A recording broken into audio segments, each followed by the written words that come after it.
మంద పోయిరు కదరా, ఏం బీకిండ్రు? నవ్వినాం. నవ్వుడేంది? ఎందుకు నవ్విర్రా? తెలియదానా? మస్తు నవ్వినాం. సాలే తెలియకుండా నవ్వుతారు బే. దిమాగ్ ఇట్లా ఖరాబ్ అయిందా అన్నా? ఫైనల్లీ కేఆర్ఎఫ్ మూవీ చూడడం అయితే జరిగింది. మూవీ అయితే యావరేజ్. అండ్ స్టోరీ విషయానికి వచ్చేస్తే హీరో అయితే అల్లరి చిల్లరిగా తిరుగుతూ ఉంటాడు. సో వాళ్ళ ఫాదర్ కేరళకి అయితే పంపిస్తారు చదువుకోమని. ఆ తర్వాత హీరోయిన్తో లవ్లో పడ్డ తర్వాత హీరోయిన్కి ఒక ప్రాబ్లం ఉంటుంది. తర్వాత ఏమైంది అనేది స్టోరీ.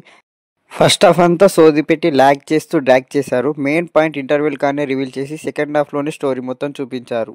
ఫస్ట్ హాఫ్లో స్టోరీ లేకపోయినా కామెడీతో లాగుదాం అనుకున్నారు, కానీ ఈ కామెడీ ఒక 2 సీన్స్లలో తప్ప ఇంకెక్కడ వర్క్ కాలేదు ఫస్ట్ హాఫ్ మ్యాక్సిమం బోరింగ్గానే ఉంది.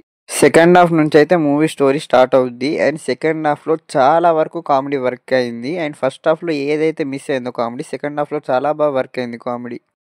సెకండ్ హాఫ్లో నరేష్ అండ్ వెన్నెల కిషోర్ గారికి మంచి సీన్స్ అయితే పడ్డాయి. చాలా వరకు వాళ్ళ సీన్స్ అయితే కామెడీ వర్క్ అయింది. ప్రీ క్లైమాక్స్లో సాయి కుమార్ గారి సైడ్ నుంచి కొంచెం ఎమోషన్ అయితే ట్రై చేశారు. నాకైతే ఫాదర్ ఎమోషన్ అయితే వర్క్ కాలేదు.